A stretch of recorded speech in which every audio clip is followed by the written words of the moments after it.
Hello and welcome. I'm Asuma Katauka and you are watching NewsX World. Let's take a look at some of the top stories. Several buses carrying prisoners released by Israel in exchange for hostages freed by Hamas have arrived in the Gazan city of Khan Yunis. Thousands of people have gathered to welcome the prisoners, celebrating by cheering and waving Palestinian as well as Hamas's flags. Meanwhile, all 20 remaining living Israeli hostages have been released by Hamas after more than 2 years in captivity in Gaza. From the Israeli Knesset, President Donald Trump has declared the start of a golden age for Israel and the Middle East, marking the historic Hamas hostage release. He has described it as the end of an age of terror and death and the beginning of faith, hope, and God, envisioning a new era for stability and cooperation. United Kingdom's Prime Minister Keir Starmer has announced that Britain will provide a $27 million aid package to Gaza in order to support water, sanitation, and hygiene services in the region. The funds will be delivered through UNICEF, the World Food Programme, and the Norwegian Refugee Council. German Chancellor Friedrich Merz has urged President Donald Trump today to press Russia to end its war with Ukraine, following President Trump's involvement in brokering a ceasefire in the Israel-Hamas conflict. He has expressed hope that Trump would use his influence as seen in the Middle East to help resolve the situation in Ukraine as well. US President Donald Trump has assured that tensions with China will ease. He has praised Chinese President Xi Jinping as highly respected and emphasized that the US aims to help China, not harm it. This comes as President Trump earlier threatened to impose 100% tariffs on Chinese imports. Reappointed French Prime Minister Sébastien Lecornu has unveiled his new cabinet, keeping most key ministers, including finance and foreign ministers, unchanged. Notable changes include Laurent Nunez as Interior Minister and Edouard Jaffray as Education Minister. Canadian Foreign Minister Anita Anand has arrived in New Delhi for her first official visit to India. She will meet with India's top ministers to reset diplomatic ties, boost economic cooperation, and strengthen strategic and people-to-people relations between both countries.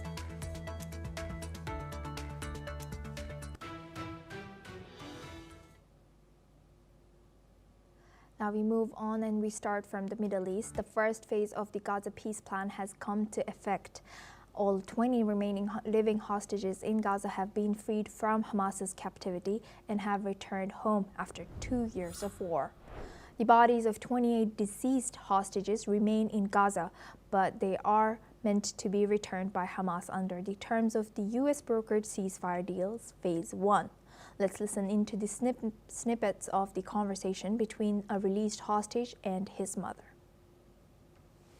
שלי, חיים שלי, אתה אלוף גיבור, כפרה עליך אני, כפרה עליך אני, כמה החיות שלך מחכות לראות אותך, ואילנה, חיים שלי ונוני, כל העולם חיים שלי, אתה, בטח, החזירו לי אותו אחרי 4 ימים, אתה לא מבין, טונטון, אתה לא מבין, חיים שלי, מה? כפרה עליך אני, זה החיים שלי, אתה רוצה לשתות, כפרה עליך,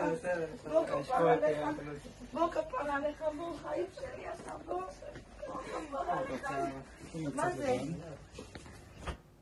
Hamas has armed a wing says that it will hand over bodies of 4 hostages today. As part of the agreement, the release of 250 Palestinian prisoners serving long and life sentences is now underway, as the release of around 1,968 Palestinian detainees from Gaza held by Israel since the Hamas-led attacks on October 7, 2023.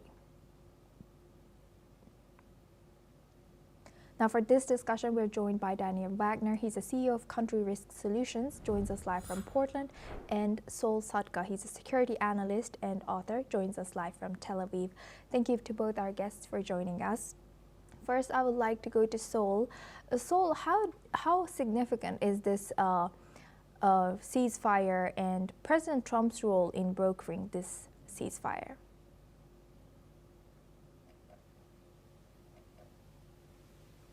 So, can you hear me? yes. Did you Great. have a question? Yeah. I would say that all the credit has to go to Trump and to Netanyahu in general in brokering the ceasefire. They brought all the parties to the table. The Israeli army softened up Hamas to the point that the other actors in the region, such as Turkey, Qatar, Egypt, and others, all realized that their last chance to get anything out of this situation was to force Hamas to come to the table. And they came to the table not as a partner in this deal. They came to the table as the meal. And as a result, it means that what could soon happen, what we could soon see, is genuine peace breaking out across the Middle East, which is something that is in the interest of Israel, but to a much greater extent in the interest of its neighbors, such as Lebanon and Saudi Arabia. And a lot of the credit, as you correctly point out, has to go to Trump, no question. Thank you for sharing that. So I would like to get Daniel, our another guest, Daniel's perspective on this as well. Daniel, thank you for joining us. Daniel Sol has mentioned his perspective on Trump's role, US's role, and Netanyahu's role in brokering this peace. How do you see it? Basically, I would agree. I think there's wide consensus on the idea that this was at Trump's initiative and that he's the only one who could really bring Bibi into line. Certainly, President Biden didn't do that. And many people think this has gone on a year longer than it really had to. I would agree with that, maybe even longer than that. I think it's very clear that President Trump wouldn't have bothered to fly to the region and attend this day in person if he didn't believe that this was going to stick, and that if he didn't believe that both parties are interested in making this go away, at least for the time being. The question in my mind is, how long will it go away for? And is the fact that some of the Hamas and related entities still have weapons and are attempting to rearm, does that set the stage for the longer term future? That's certainly a concern in Israel, and I think it will remain a concern because that risk is going to remain. Yes, Daniel, you've already mentioned my second question, so I would like to go to Sol. Sol, as Daniel has mentioned, yes, this is significant, and probably Trump was sure that this could hold on for some time, but the baseline or the sticking points between this region or this ceasefire still exists. How long do you think the ceasefire can last for? Do you think it is in Trump's term, historic dawn of a new Middle East? I'm quite certain. Look, the ceasefire with Hamas, like I said before, this is not a ceasefire with Hamas. This is the end of a war against Hamas. Hamas has been reduced to a fraction of what it used to be. And as long as Israel maintains a security perimeter, Hamas has no way of rearming in any significant way, and it has no way of attacking Israeli civilians. And it no longer holds any Israeli civilians. So as far as Israel is concerned, Hamas is a done deal. While there may be hostilities that will flare up again in the future between Hamas and Israel, they will not be anything like they were before. And Hamas is now predominantly a Gazan people problem. For the rest of the region, they no longer pose a problem, including for Israel. And as your previous guest mentioned, I must disagree with him in some regard. It's not that this war could have been wrapped up a year ago. The opportunity was there. The problem was the political will wasn't there. It was not possible at the time to bring Hamas to the table. There was no appetite for it in the Middle East, and the parties that were sponsoring them thought that they could hold out for a better deal. At this point, they realized that a few more weeks or maximum months, Hamas would no longer exist because they were getting very speedily rolled over by the IDF. And so this was their final chance to try and get something out of the war for themselves, and Qatar, Egypt, and Turkey have all walked away with gifts, let's say. And Daniel, what's your take on that? What do you think about the international, such as the Seoul has already mentioned, but Turkey, Egypt, and Qatar's mediation? What do you think was their role in this? Daniel? Let me just say first that I think there was a desire on the part of many countries, many governments in the region, and certainly the people of the region, to see a more rapid end to this than ended up happening. I think everyone, including the Palestinian people, of course, and the Israelis, wanted this to end as soon as it possibly could, and not just because of the hostages, just because it was such a horrible situation for so long. I think credit should be given to Turkey, to Egypt, to Qatar for being involved in this process. They played an important role. I do find myself wondering why some of the other powers in the region were not involved in this process. Maybe you could say that would be too many cooks in the kitchen, perhaps. On the other hand, it would have been interesting to see if Saudi Arabia, for example, might have played some role in this process. They see themselves, of course, as a growing and mighty power in the region, and they are. So I'm a little surprised that that didn't happen. I would say, look, at the end of the day, this is what it is. I do agree with Saul that Hamas really realized finally that they had no choice. It was either this or they would be completely pulverized out of existence. And there are many in Israel who think that, in fact, that should have been the case, many around the world, certainly in the States.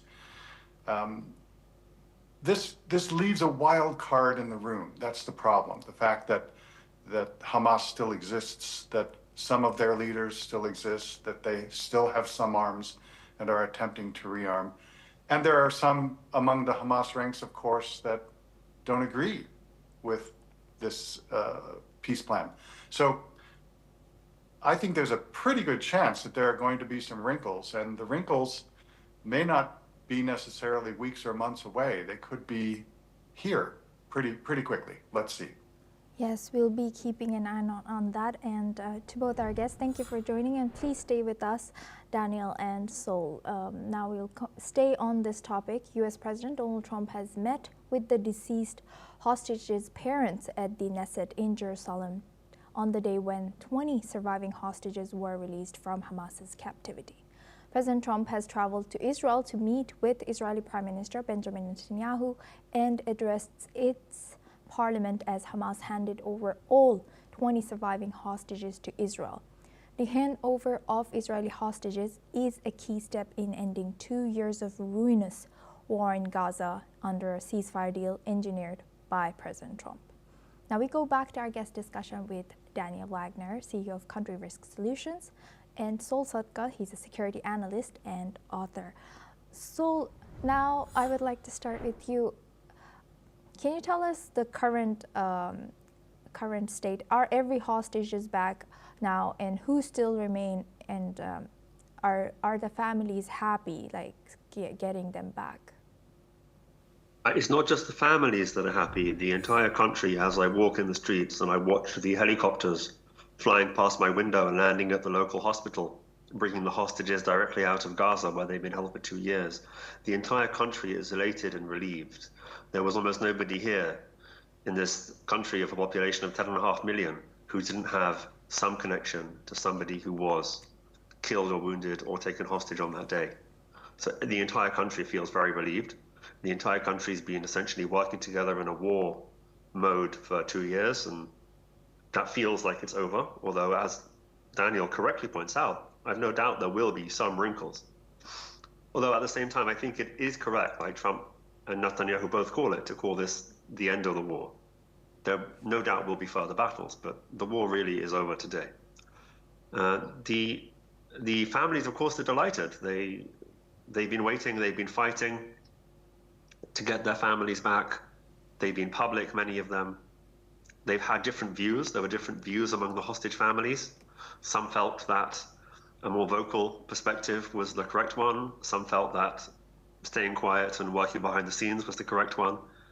and certainly none of us can judge them looking back. But for these 20, the final 20, it ended well.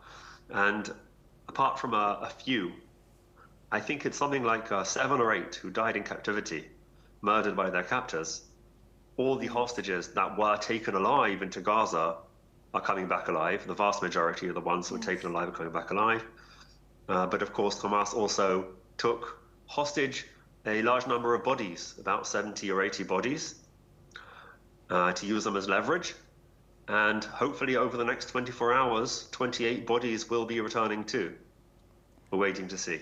Yes, we'll be eyeing that in this channel. So thank you for giving us the update on that. And now I would like to go to Daniel. Daniel, can you give us this background of the ratio difference between the Israeli hostage, who are 20 people who have been sent back alive, and then Palestinian hostages, not hostages, sorry, but the prisoners who are in thousands or around 2,000. Why is this so different, the numbers here? Well, first of all, because there are many more Palestinian prisoners. But if you go back and you look at the ratio in the past of these prisoner swaps, you'll see that many, many times there have been dozens or scores or even hundreds of prisoners given by the Israelis back for a single hostage. And that being the case, it's become normalized. I don't think we should be too surprised that this has happened. I think that this is also, a component of the potential future risk. The idea that some of the most prized prisoners that Israel had captured from among Hamas and other opposition ranks is being released back, in some cases to Gaza, in other cases to other countries. But they're out there again, and they are bound and determined to cause trouble again, I would imagine. Very few of them, I would think, have been completely reformed and completely renounced their hatred of Israel. So I think that's another component of the unknown unknowns with this deal. Right. With that, I would like to thank both our guests. Please stay with us as we stay on this topic now. Meanwhile, Israeli opposition leader Yair Lapid took to the stage at the Israeli parliament right after a moment where President Donald Trump believed he was next in line to speak and jokingly called him to the podium, saying, "Come on, opposition." Lapid has thanked President Trump for saving the lives of the hostages and added that both nations' futures are intertwined with an eternal alliance. U.S. President Donald Trump, while addressing the parliament, was also interrupted by 2 Israeli Knesset members who were later expelled for disrupting his speech. Let's listen into what Yair Lapid has said. הגיע הזמן לסיים את המלחמה בעזה. לעשות עסקת חטופים ולסיים את המלחמה. למדינת ישראל, לביטחון ישראל, לא צומחת כבר שום תועלת מהמשך המלחמה. רק נזק.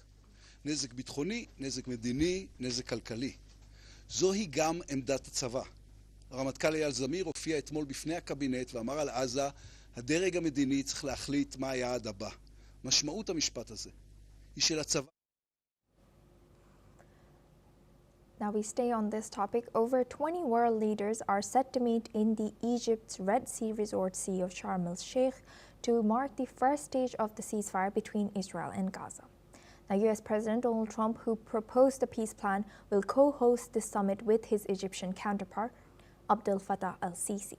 The Sharm el-Sheikh Peace Summit is being held days after ceasefire came into effect in Gaza. According to Egypt, the summit aims to end the war in Gaza Strip, enhance efforts to bring peace and stability to the Middle East, and usher in a new phase of regional security and stability.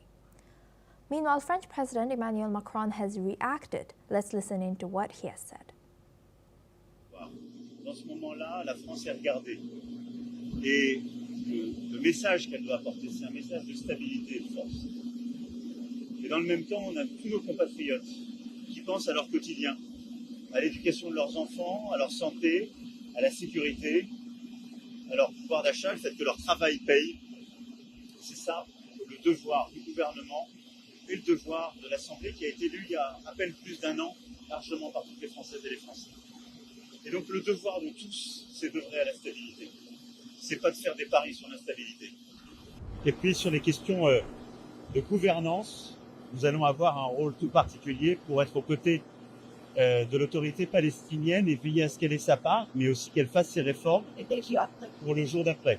Et à cet égard, le plan de paix que nous avons mis en place, les échanges qu'on a eus avec le président Abbas, à la fois le Prince héritier Premier ministre, Ben Salman et moi-même, sont des éléments importants que nous allons suivre. Now we go back to our guest discussion with Daniel Wagner. He's a CEO of Country Risk Solutions, and Sol Sadka. He's a security analyst and author. Thank you to both our guests for staying with us. First, I would like to go back to Daniel.